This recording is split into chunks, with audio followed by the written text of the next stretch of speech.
भावना के भूखे भोलेनाथ। एक गांव में भोला नाम का आदमी रहता था। अपने नाम की तरह वह भोला भी था, न तो वह चालाकी करता था और न वह किसी की चालाकी समझ पाता था। हर एक काम को वह बहुत साधारण तरीके से करता था। संपूर्ण कथा आगे पढ़ते हैं। भोला भगवान को मानने वाला था। वह जंगल में लकड़ियां काट कर गुजर बसर किया करता था, लेकिन वह गरीब बहुत था और वह झोपड़ी में वह अकेला ही रहता था। वह सप्ताह में एक बार मंदिर जाया करता था। एक दिन उसने देखा कि भगवान की मूर्ति के सामने बहुत दीपक अथवा अगरबत्ती जल रहे हैं, जिसके कारण हर तरफ धुआं धुआं हो गया था।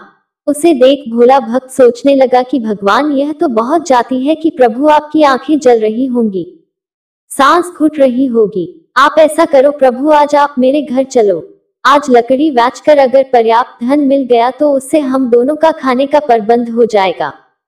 उसके भोलेपन और साफ हृदय को देखकर प्रभु उसके सामने साक्षात प्रकट हो गए और बोले, ठीक, तुम जाकर भोजन बनाओ, जब बन जाए मुझे बुला लेना, मैं आ जाऊंगा। इसके बाद वह खुशी खुशी घर गया। भोजन की तैयारी करने लगा। जैसे ही भोजन की तैयारी हो गई, उसी वक्त वह मंदिर की तरफ भगवान को बुलाने के लिए चल पड़ा। थोड़ी दूर ही गया था, उसी रास्ते में एक बालक मिला। वह बोला, मुझे बहुत भूख लगी है।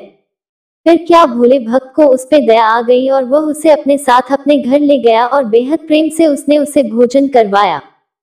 भोजन करवाने के बाद वह फिर से मंदिर की तरफ चल पड़ा। रास्ते में उसे एक बुढ़िया मिल गई और बोली, मैं बहुत दिन से भूखी हूँ, अगर कुछ खाने को मिल जाता तुम्हारा भला हो जाएगा। वह फिर उसे अपने साथ घर ले गया और उसे भोजन खिलवाया और आशीर्वाद प्राप्त किया।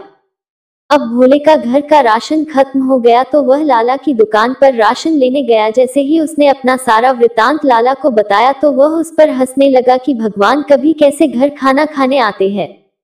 भोले भक्त का बहुत मजाक उड़ाने के बाद उसने कुछ काम अपने दुकान पे करवाए और उसके बदले राशन उसको भोले को दे दिया। राशन लेने के बाद घर में खाने की तैयारी करने लगा। जैसे ही तैयारी हो गई, वह फिर मंदिर की तरफ चल पड़ा। रास्ते में फिर एक बूढ़ा आदमी भूखा बैठा था। फिर वह तीसरी बार उसको घर ले गया और उसको बहुत प्रेम से भोजन खिलाया। कुछ राशन शेष बचा था, वह फिर चला भगवान को बुलाने और आखिर मंदिर पहुंचा और भगवान को न्योता दिया और बोला कि भगवान चलो, घर में खाना तैयार है, चलो मेरे साथ। प्रभु उसे देख प्रभु बोले कि भोले, मैं तो भोजन 3 बार पा चुका हूँ। भोला भक्त बोला कि हे भगवान, की अब को तो मैंने खाना खिलाया नहीं, मैं तो मंदिर अब आया हूँ। भगवान बोले कि जो एक बच्चे, बूढ़ी माता और वह बूढ़े व्यक्ति को जो तुमने खाना खिलाया, वह असल में मुझे ही तो खिलाया है और अब मेरा पेट भर गया। भगवान ने उसे बहुत समझाया पर वह भोला भक्त समझ नहीं पाया। भगवान उसका दिल रखने के लिए उसके साथ चल पड़े। घर पहुंचने के बाद भगवान बोले, चलो मैं एक शर्त पर खाना खाऊंगा। भोला भक्त बोला, बोलो प्रभु, कौन सी शर्त? तुम्हें मेरे साथ खाना पड़ेगा। तो फिर भोला भक्त और प्रभु एक ही थाली में खाने लगे। जैसे ही प्रभु खाना खाकर गए थे, वैसे ही भोला के दिन बदल गए। वह धन धान्य से भरपूर हो गया, उसके पास किसी चीज की कमी नहीं रही। प्रभु की असीम कृपा बरसने लगी।